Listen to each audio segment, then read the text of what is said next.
bom dia a todos. Segunda-feira, 26 de junho de 23, iniciando mais uma semana.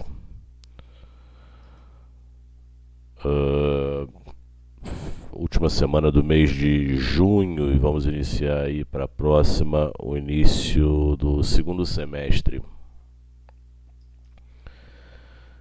Bom, sem delongas, vamos lá para a Ásia, que fechou majoritariamente em queda. Eu vou começar diferente hoje porque a única que foi no sentido contrário foi o índice KOSPI, que subiu 0,47%. Já as demais, queda firme para o CSI 300, caindo 1,41%.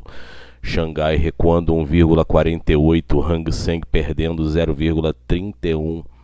Uma leve queda aí para o Nikkei, a bolsa japonesa, que recuou 0,25%. O Topix fechou com queda de 0,20% e fechando pela Oceania, a bolsa australiana caiu 0,29%. Os principais highlights que eu anotei aqui para vocês hoje é o que o chefe de gabinete japonês, o secretário Matsuno,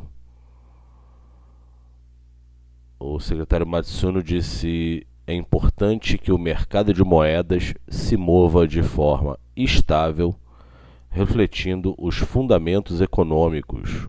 Matsuno disse: estamos observando de perto o movimento do mercado de moedas com grande senso de urgência. Ele diz que movimentos repentinos e unilaterais foram vistos no câmbio. E corroborando com a fala do secretário japonês, o ministro das Finanças do Japão, Suzuki, diz que continuaremos a monitorar o mercado de câmbio com vigilância. E Suzuki completa dizendo que, se houver muitos movimentos excessivos, responderemos de acordo. Esse foi o secretário de Finanças japonês Suzuki, corroborando a respeito do mercado de câmbio e a volatilidade que é predominante na moeda japonesa, o secretário dizendo que movimentos repentinos e unilaterais foram vistos no mercado de FX. Vou alterar minha tela para vocês darem uma olhadinha como foi o fechamento lá do Nikkei, a bolsa japonesa, dando continuidade a esse recuo técnico, ainda podendo buscar novamente o seu principal suporte, que era sua principal resistência há pouco tempo. É um movimento, como eu gosto de dizer, é um movimento saudável, é uma correção técnica, mesmo que ele não tenha buscado o seu primeiro objetivo lá nos 36.700 pontos. Para baixo, o patamar dele é nos 31.000, ainda tem um pouco aí de gordura para queimar até os 31, onde ele poderia fazer ele poderia fazer o repique e aí sim ganhar força compradora até os 36.700. A queda hoje foi basicamente técnica, uma vez que a gente teve bolsas recuando aí quase 1,5% e o Nikkei caindo apenas 0,25%. Então a semana inicia aí com mais um ajuste na bolsa japonesa. Vamos falar de Europa agora, onde, segundo a Confindústria, a economia italiana diz que a economia mostra sinais de enfraquecimento. A Confindústria, em relatório, aponta que a economia italiana mostra sinais de enfraquecimento. Saiu pelo Instituto IFO as condições atuais alemães. O consenso era de 93,5 pontos, veio 93,7 pontos. O número anterior foi melhor, 94,8. Índice de condições atuais do IFO. Índice de condições atuais do IFO alemão 93,7 pontos, em linha com o consenso dos 93 pontos e meio. O economista do Instituto IFO diz que a probabilidade de que a economia alemã encolherá novamente no segundo trimestre aumentou.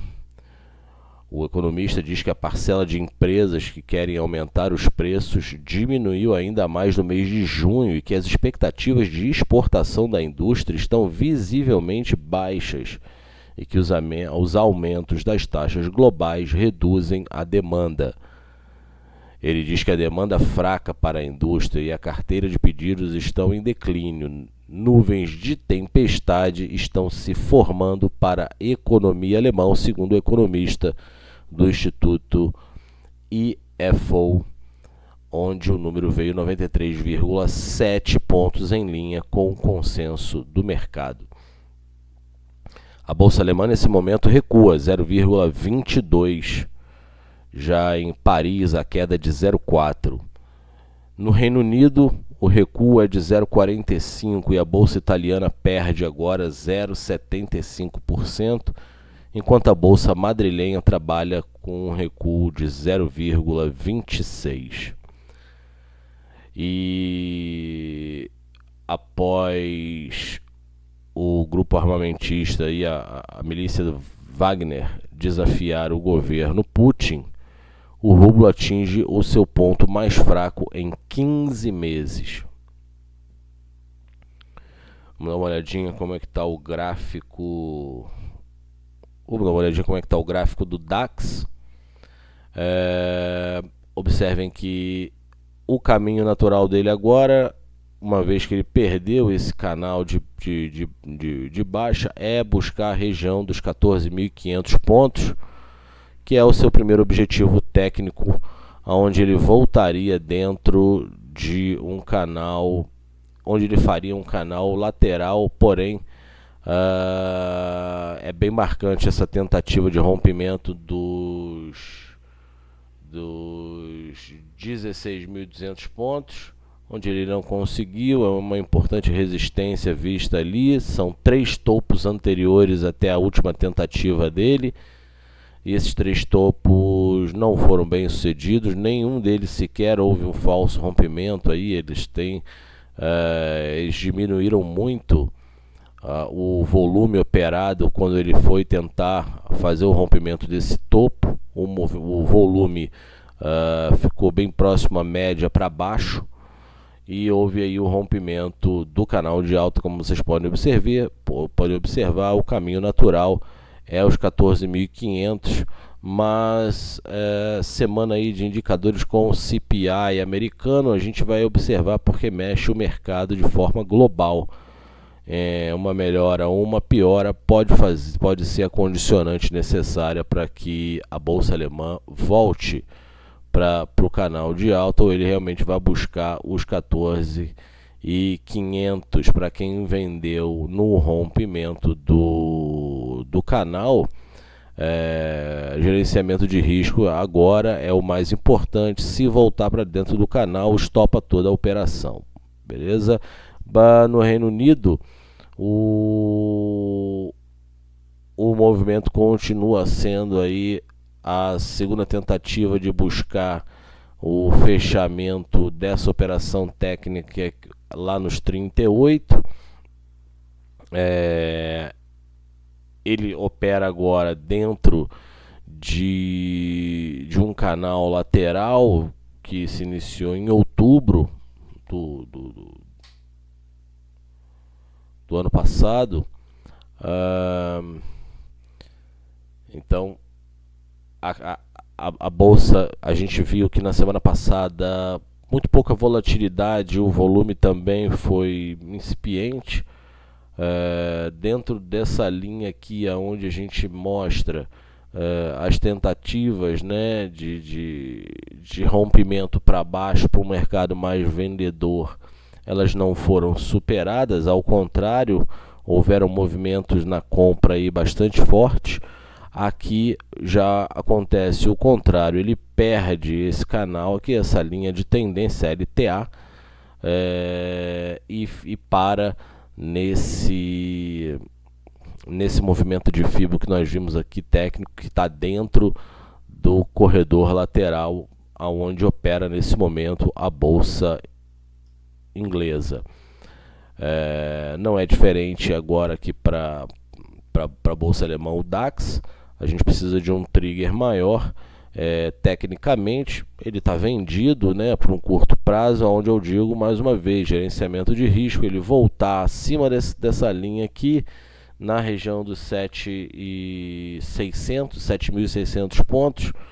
Se ele voltar para cá, para quem já vendeu e botou algum lucro no bolso, gerencia para, se ele começar a voltar aqui e não tiver esse fluxo vendedor, não der continuidade no fluxo vendedor, é importante você gerenciar e estopar a posição, porque ele pode querer buscar essa resistência, essa primeira resistência aqui para fazer novas máximas, ok?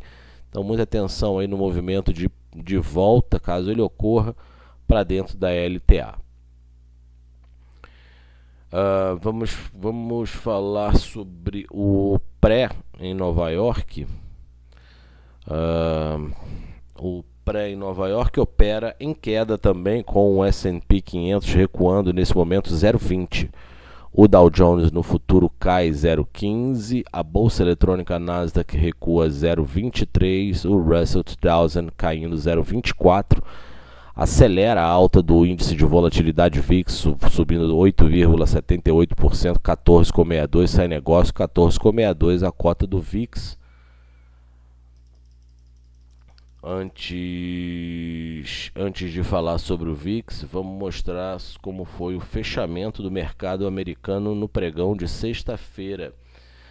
Houve um movimento de realização após fortes altas e muita volatilidade dentro do S&P 500. Ao longo de toda a semana passada, na sexta-feira não foi diferente, porém, apesar do mercado tentar bater o S&P, ele sustentou a sua alta aí acima dos 4.200 pontos, que é positivo para quem está comprador no índice americano. O 4.200 é um patamar importantíssimo, e ele faz esse recuo técnico antes de ter alcançado o seu primeiro objetivo lá nos 4.600 pontos. Vamos observar, porque hoje é um dia de agenda mais enfraquecida por lá, porém semana agitada com o CPI. Então observe aqui que ele segurou dentro dos 4.200 para quem estava comprado lá no rompimento dos 4.200, buscando o primeiro objetivo. Só gerenciar a sua posição com o tamanho da mão que você está usando agora, né? E tentar levar pelo menos alguns contratos aí para a região dos 4.600, aonde eu encerraria a minha operação. Vamos dar uma conferida lá no VIX. O VIX está tendo um leve movimento de melhora, de recuperação, mas segue ainda muito pressionado, sem a primeira perspectiva aí de ao menos fechar esse gap que está aqui na tela de vocês. Ele está mais para finalizar esse movimento nos 38% do FIBO do que qualquer outra coisa. Porém, a volatilidade implícita aí para os próximos 30 dias do S&P 500 tem puxado um pouco mais o índice de volatilidade. Então, acho que na superação dos 16 fica mais perto aí de repente de você buscar o primeiro objetivo ali no patamar dos 21 pontos para o VIX. Acho que a gente pode agora falar das commodities. Vamos lá, falar das commodities. Deixa eu só já posicionar o meu gráfico aqui para a gente não perder muito tempo depois. Legal, tá aqui. Crude Oil, o WTI opera com leve queda de 0,3%, agora 68,94, e o barril do Brent queda de 0,06, estável o Brent 73,80 tem negócio. Esperava-se que o mercado de petróleo poderia estressar com aquela tentativa de motim lá na Rússia com o grupo Wagner. Commodities algumas estressaram, como o trigo, por exemplo. A gente está na época da colheita na Rússia, principalmente de trigo. Eles são os maiores exportadores, então o mercado de commodities estressa à medida que tensões geopolíticas, principalmente nessas regiões, ocorrem. O gás natural sobe 1,5%, e o gás natural subindo é o reflexo sobre o setor energético para essa região, o que essa região impõe. A gente tem aí uma gasolina caindo 0,36, um óleo de calefação subindo 0,22, e o que chama atenção, e não poderia ser diferente, é o gás europeu. O gás europeu, a referência, está subindo agora mais de 8%. A referência no Reino Unido não é diferente, se aproxima dos 8% de alta.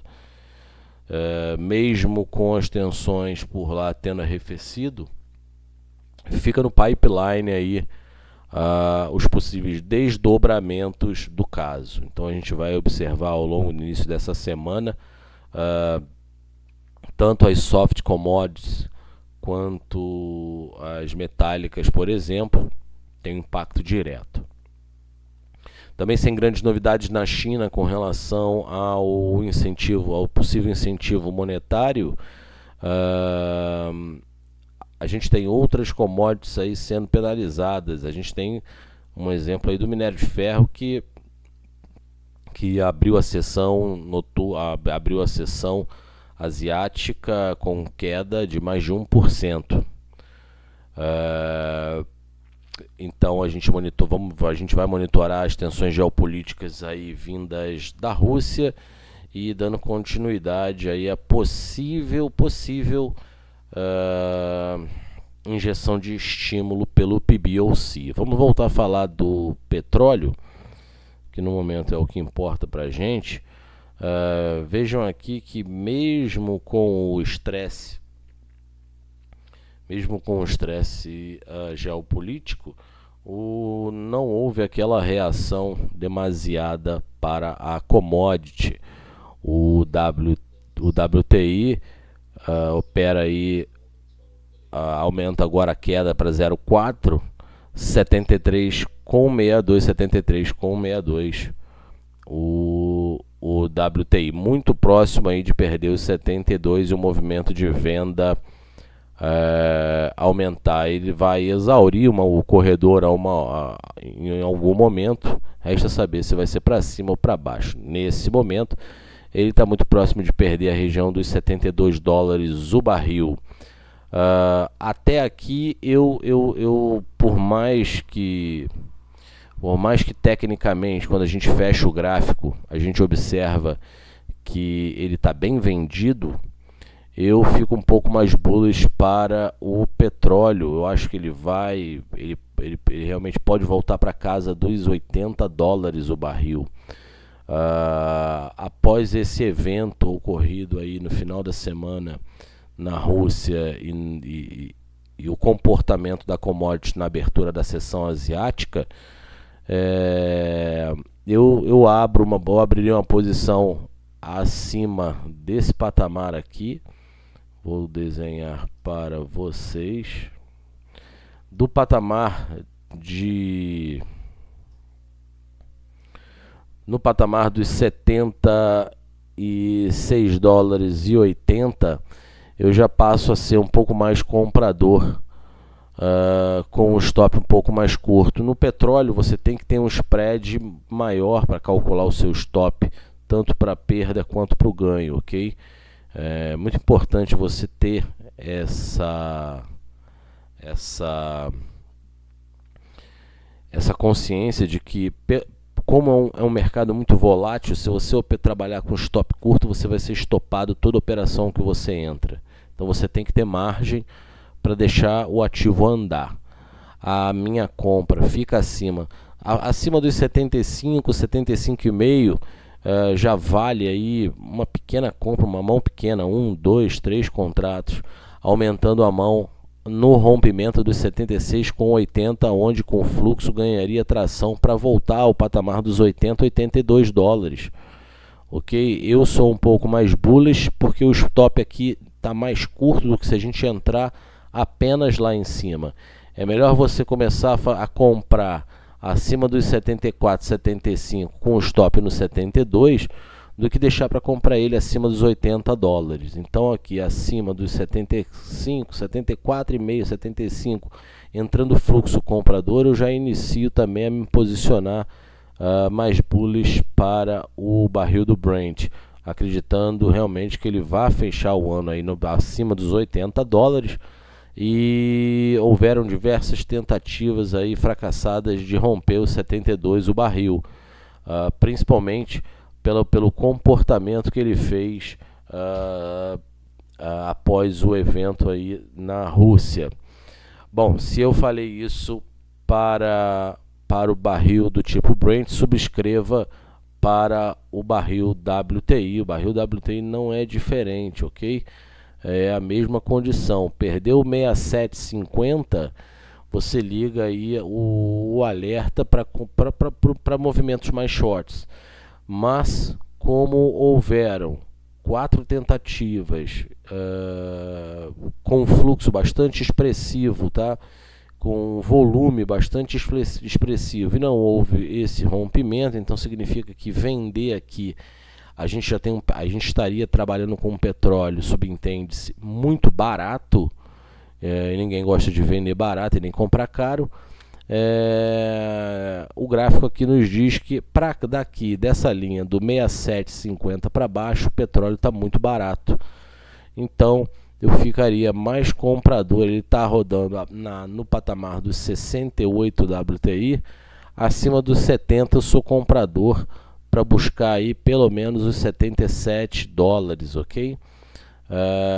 Então meio com uma opinião contrarian, tanto dos fundamentos, principalmente quanto na parte técnica. O meu contrarian é de bullish, um pouco mais bullish para o barril do Brent. Vamos passar para as metálicas. As commodities metálicas agora nos esperam. Vamos lá, não consigo mudar a tela, parabéns para mim, mudei.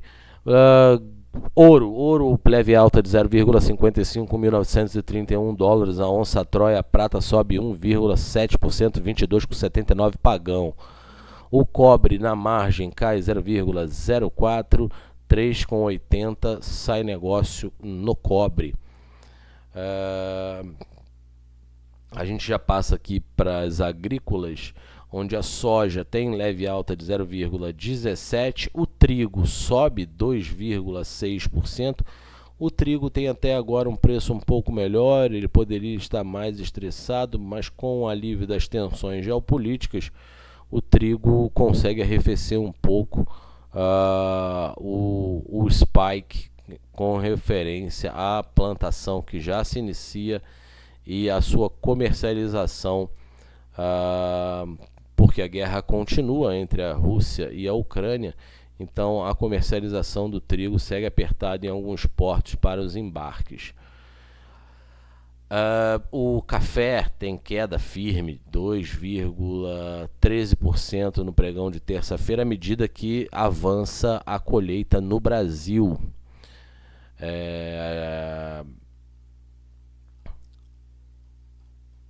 A gente tem, deixa eu achar aqui, o CRB fechando a sexta-feira com forte queda, pressionado principalmente pelas metálicas.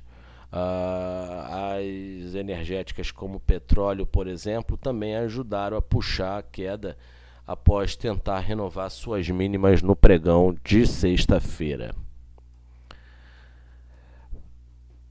Dando continuidade ao movimento aqui gráfico, a gente tem o gás natural mostrando ainda a continuidade da sua recuperação Vamos abrir aqui o gráfico para ver que ele não mudou muita coisa, mas se a gente observar, teve um pop para cima aqui, sim. Ele popou para cima, 2,76, e ele segue caminhando aí para buscar os 4,95 como primeiro objetivo técnico nosso. Após o rompimento do canal de baixa, os movimentos foram mais tímidos, porém apoiados aí a fatores fundamentalistas para a commodity. O ouro, ele não concluiu o movimento técnico, né, por enquanto, aos 61,80, ele ameaçou chegar lá, mas está fazendo um ajustezinho aqui para cima. Vamos ver se ele vai voltar para a região dos 2.940 pontos. A minha observância é os 1970, onde ele poderia ganhar tração para voltar ao patamar dos $2.000 a onça Troy. Eu tenho lumber aqui, eu havia separado ontem.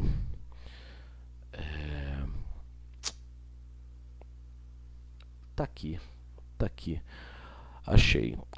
Sobre a madeira, eu sempre converso isso com vocês aqui, que é necessário o mercado de construção, o home building, ele está com um sentimento mais positivo, porque construtor residencial mais confiante geralmente significa mais construções. Mais construções, a gente vê aí a madeira com preços mais elevados. Construtor residencial confiante com a economia geralmente significa mais construções a caminho. As inaugurações de moradias nos Estados Unidos deram um salto de 21% no mês de maio. Esse aí é o maior aumento mensal desde 2016. Na comparação ano a ano, as inaugurações de novas residências cresceram 6%.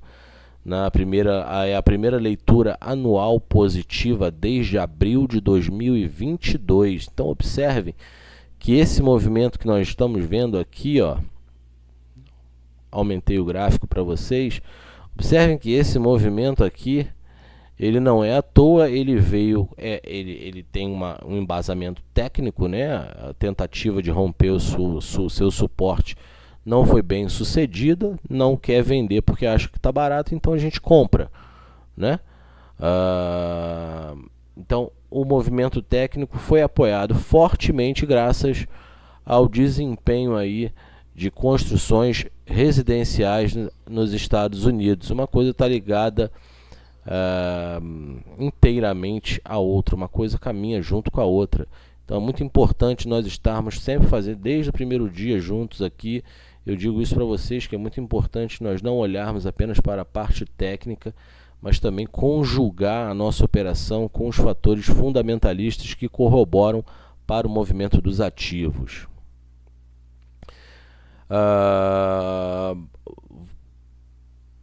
Eu volto a falar aqui sobre o trigo, um adendo. O contrato mais líquido da CBOT, a bolsa em Chicago, ele avançou mais de 2%. Mais de 2%, 2,2%, indo para $7,63. A saca do trigo é um quarto do alqueire devido à preocupação com a estabilidade política no principal exportador, que é a Rússia. Então, fatores geopolíticos, observem que os fatores geopolíticos demandam os movimentos mais voláteis às cotações. E eu havia notado aqui, até mesmo antes de abrir a plataforma de cotação, que os preços europeus para o gás subiram à medida que o motim foi aumentando, foi escalando devido ao medo de oferta. O cobre, a gente tinha visto que ele arrefeceu. O cobre, para quem é analista técnico puro aí, tá lindo, né? Ele tá aí trabalhando dentro do canal aqui, então para quem gosta de operar isso aqui, é um prato cheio. Veja, ele tentou romper aqui o final do movimento nos 38, refugou, abriu a venda no 38,20, na busca, abriu venda no 3,85 na busca do 3,75. Então são 10 cents spread aí para buscar de ganho para um curtíssimo prazo, para quem gosta de girar apenas no movimento técnico. E sempre o mercado de olho na demanda. Vamos fechar falando de moeda com o DXY mais uma vez aí tentando um movimento de alta, mas muito incipiente. Ele está basicamente no meio do canal lateral aqui, sem muito o que fazer para o DXY, apenas movimentar os spikes para ver se ele vai refletir, se esse spike ele vai refletir nos seus pares. A gente tem o euro basicamente no mesmo movimento, um pouco mais enfraquecido, não conseguiu buscar 1,12 contra o dólar. De olho aí também no mercado internacional, principalmente no seu par imediato aí, no seu par direto, que é o DXY. Bom, é isso aí, iniciamos a nossa última semana de negócio para o mês de junho. A partir da próxima semana já estaremos falando sobre o segundo semestre de 2023. Até lá a gente tem tempo, uma semana ainda. Já deixo aqui o meu muito obrigado pela companhia e pela audiência. A gente vai se falando ao longo da semana. Desejo a todos uma excelente jornada para o pregão de hoje e bons negócios até lá.